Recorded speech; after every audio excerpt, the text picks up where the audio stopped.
我看老爷爷 ，nice， 粗腰翼，老爷爷84岁了。嘿，大家伙早喽！7月31号星期四，7月的最后一天。7月这个月我强度上的不少，所以跑量就下降了。然后8月这个月呢，把强度就是整体强度降低，拉几次绝对强度，就准备8月底的悉尼马拉松了。这蝉鸣的声音确实太大了，就这几天我也得克服一下。在这儿情况有时候两个人面对面说话都听不清楚，就像小时候的北京，我小时候北京学校周围全都是这种蝉鸣，这下午正犯困的时候这一叫就更困。今天跑团的小伙伴们在这儿跑法德莱克，我自己跑。今天的课表是30个1分钟快慢，但是不是那种绝对强度，就今天的1分钟我设的目标是跑进3分50就可以，就刺激一下。你看大家也是昨天跑完强度，今天跑法德莱克。今天跟大家分享一下富士登山这场比赛，我看到的小伙伴有讨论有疑问，还有我的一些感想，好吗？这会儿咱们聊。今天训练课表手表的设置依旧是按计圈键结束热身，我跑到4公里的时候结束，然后就开始了。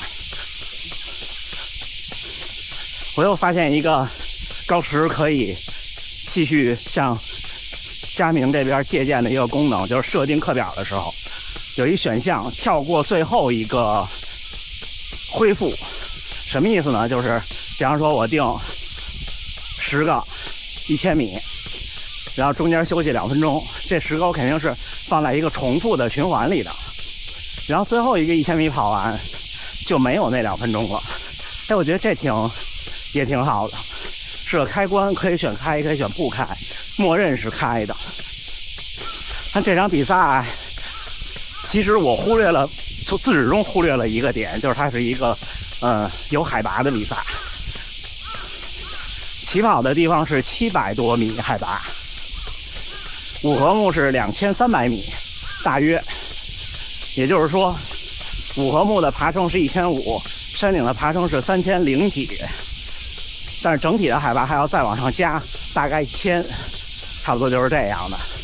所以那天跑到5合目的时候海拔其实已经挺高了，但是要没人提醒我，其实我反应不过来，知道了反而觉得那我是不是氧气稀薄了呀？是不是要喘一喘呀？不知道也就不知道了。所以明年登顶的时候你要考虑是心理暗示自己知道还是不知道，对不对？我们先开始第一组吧，4公里了，走。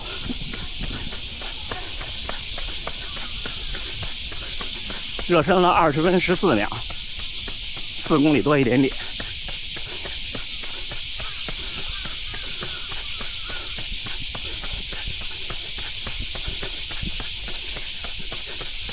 像这种训练就是要留2成到2成半的力，就不能再全力了。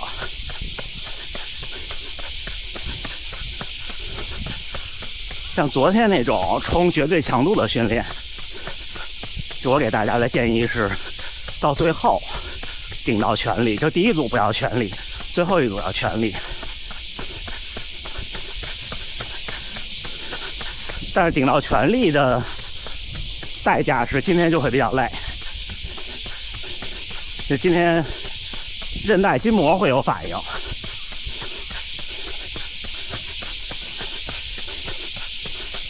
好，3分30多平均配速，然后缓和1分钟就慢跑。就这种变速跑就不要全力，变速跑的感觉是你训练完以后累，但是不难，然后那个累呢没有刺激到极限，像昨天那种累刺激到极限，像今天起来有些韧带和筋膜就会累。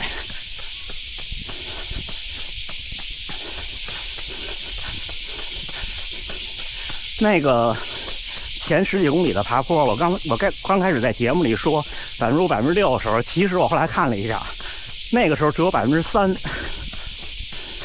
但是那个坡其实真的挺陡的，到后来进了山的那个柏油路，差不多就有5%了。还有2秒、1秒，走。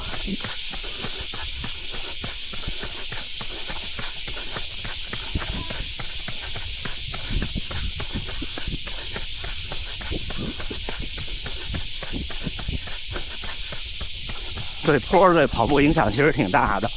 其实我们马拉松比赛中遇到一个3%，哪怕5%的坡，其实影响没那么大，因为它没有那么连续。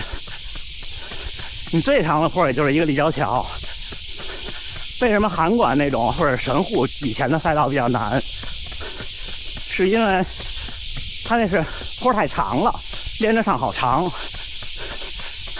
但是产品我自己都听不见我说话了。大多数你看，不管是上海马拉松那个往折返的立交桥，还是北京马拉松30多公里那个桥，基本上你稍微顶一下上去以后很快就下桥了。我上一组3分29，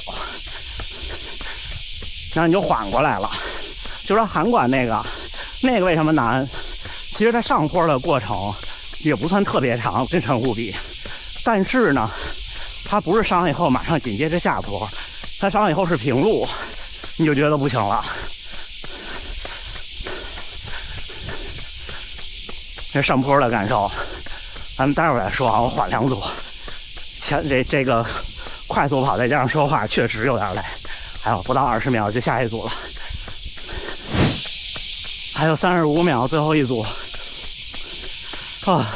跑得我左腿、大腿后侧都有发酸要抽筋儿的感觉了，太热了，湿得透透的。夏天这种最后一组，如果觉得累了，就要调整一下。哎呀，游客拿一个全景相机，准备了。1、0，走！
多少？3分14点多。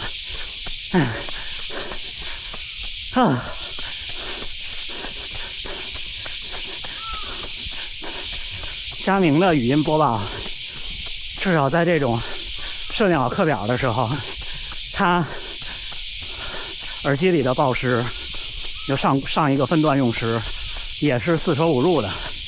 而且我找了找，刚才我确实使劲找了找，好像它的，然后刚才我结束这1分钟，它手表上写的是平均配速是3分14，好像我没看到小数点，就这种训练的时候好像没有，但是刚才应该是3分14.5以后，所以我耳机里播的是3分15。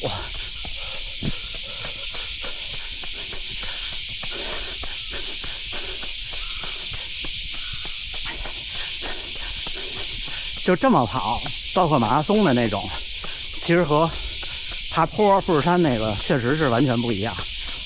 我看了小伙伴们的弹幕，应该是有很多登山或者越野爱好者说不一样，这我知道不一样的。我节目里想表述的是说，这些事情其实它最终都离不开一个耐力和力量，但是从最后的成绩看，我应该还可以。我大概看了看，就目前还没有确认的名次可能是60名以内，一共有1700多人，5个目组，所以明年的 A 组应该是锁定了，我觉得，除非我没报上名，他们这报名是秒杀，不是你达标了自然就有名额，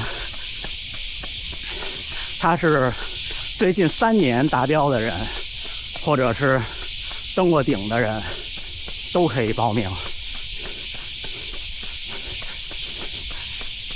连续的爬坡就是会特别累，因为你得不到缓解，就是你的心肺和肌肉的力量永远是绷着的。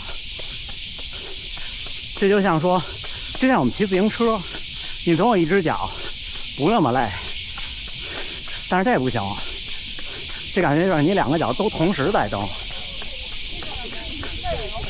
就跟做蹲起似的。喝水。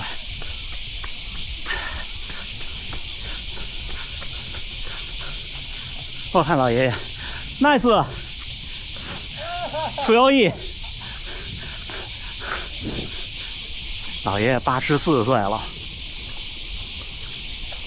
太棒了，真的太棒了。稍微走2步，咱们聊聊。在大阪城工作日稍微晚一点的时候，就是可能工作时间自由的，或者不上班的，或者是你看像学生、年轻人们跑过来这一帮，应该就是学生。就是到训练的时间了，看着都好年轻啊，高中。对，昨天大学员先生说那个跟大家传达错了，那不是初中的100米，是高中的100米，高2好像是10秒整。遗憾啊，差一点点，对不对？他要是再快那么一点点，9开头了，那就太神奇了。我特别推荐大家试一试富士山这个，因为富士山这个有一个不一样的感觉，因为我们提前到了河口湖的地区2天，就是因为没去过嘛，再加上跟朋友约好23号就见面，一起转一转，然后聊一聊，吃饭喝喝酒，所以在那儿待2天，就看那个富士山，你就有一种要冲上去的冲动。因为我在北京出生长大，我看到的最多的山可能就是西边和北边的山，但是那个是山脉。就是你看着那个山脉呢，你有越过去的冲动，或者说找一条路穿过去，看看山对岸是不是对岸，山外边是什么。然后但是富士山这种呢，它是一个鼓包，这就特有意思了。你看我这水喝了还剩不到1/4壶，然后再兑上，底有点味儿。他们要开始训练了，这肯定水平不低，你们看。所以富士山那感觉就是你就有那种一条路冲上去的冲动，而比赛恰恰也是那么规划的，就有点意思。我其实挺遗憾的没有登过顶，但是明年吧，明年就冲上顶了。那天那个情况不太可能再继续登顶，后边还有时间还有事情的安排。特别推荐大家去这个比赛，这个比赛不抽签的，而且对海外选手来说也没有秒杀这件事情，就是到了报名的时间就报名就好了。大概就是无锡马拉松之后的那个周1或者周2，我记得我是在南京的酒店里晚上报的。海外就从海外那报名渠道报，就100%就都能参加，就跟像京都马拉松、神户马拉松都是这样，海外报名不抽签的，报满为止，但是一般情况下都报不满。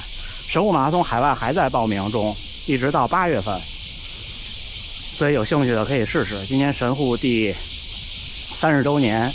还有就是大阪马拉松开始报名了，但是大阪马拉松海外是抽签的，所以不用着急，你就有时间了给他报了就好了。昨天第一时间涌进去好多人，结果网站都崩溃了。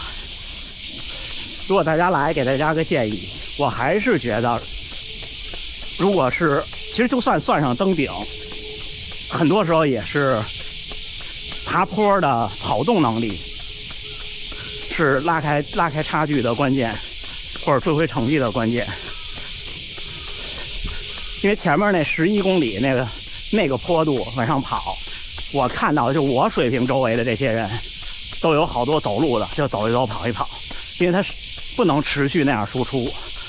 但是我一步没走，跑过马拉松的小伙伴就知道，你只要稍微一停一走，你眼见着跟你前面一样速度的人就跑出去特别远，你就追不上了。这儿1分钟那儿1分钟，最后又差10分钟。所以这个挺关键的路跑能力。而最后上山那个事儿呢，我是这么看，我觉得上山那个事儿分几部分。第一，肯定是有技巧的，这个无可厚非，肯定是有技巧的。但是大多数时候呢，我觉得是意志力。我现在反思啊，我那场比赛意志力可能稍微有点薄弱。到上山的时候，因为我也不知道怎么了，就记成16公里了。因为之前看好多日本这边的跑者拍摄的整个的过程，他们那个数据记录可能不准，有几个是16公里，可能给我灌输了一个潜意识。哎，这也怪我了。我知道15公里我还能再快一点，因为知道16公里以后稍微有一点点放，觉得进不了150，差不多是这样。爬山那个就是我觉得意志力要强大，就是你得抓住任何能跑的小路去跑。但是从视频里看不出来，就比方说这2个台阶之间有一段距离可以跑，看着不陡，但是其实比前面那个跑步那条路还陡。你又刚上完台阶，大腿还酸呢，那你就跑不动。等你走2步呢，你就到下一个台阶了。但是我路跑的能力，它后边能有曲线。你看最后，快到结束之前有一段柏油路，那我一蹬腿就超过好多人，一下就快起来了。而我周围的人都已经跑不动了。我刚开始没多久，刚进山，有一穿绿衣服的兄弟从我边上过去，我还夸他，我说好快啊。他跟我说那个nice，然后最后那个快中四那儿，就平路那儿跑那块儿，小伙抽筋儿，跟那不停的走。最后他比我慢2分钟。那为什么抽筋儿呢？其实大家上山都差不多快，对不对？他上山还比我慢呢，但是他前面跑坡比我快。你们就显而易见看，他也许跑坡能力比我强，但是核心还是离不开力量和耐力。只不过这种上山的比赛要的耐力可能更多的是肌肉耐力，就是马拉松最后那抽筋儿那事儿，不是心肺耐力。你们看我的心率挺高，但是其实不觉得心肺是压力，就是心率高是因为肌肉的力量不够了，这肌肉需要更多的氧，但是心肺能力推不上去，或者说我人最大摄氧量已经达到了，也就这样了。但是归根结底还是你肌肉的耐受力，因为你比方说你上这一步台阶，对我来说可能我要付出90%的力，对有人可能70%。这就是马拉松的那个绝对速度对你身体的压力，在同样速度巡航下，我当时的体感是这样的。另外就是体重，您看登山厉害那位女子冠军，连续几年的女子冠军，好像就34公斤。当然那有点极端，但是肯定是越轻越好，因为它都是向上，你很多是克服重力势能，而不是说马拉松那种。就像那天那个1500，你就看跑得快的人不一定都很瘦，但是马拉松就会更瘦，超马就会更瘦。然后那天最后上那个台阶，真有那种蹬不动的感觉，是有一点点的。我特别推荐大家来试一试，特有意思，特别有意思。而且从国内来比我方便，其实从东京到起点河口湖那儿，如果不堵车坐大巴就2个多小时，从东京站新宿都有车，机场成田机场羽田机场也有车直接到。我从大阪去，我要是一口气坐车到河口湖呢，不得坐7、8个小时，加上中间换乘的时间。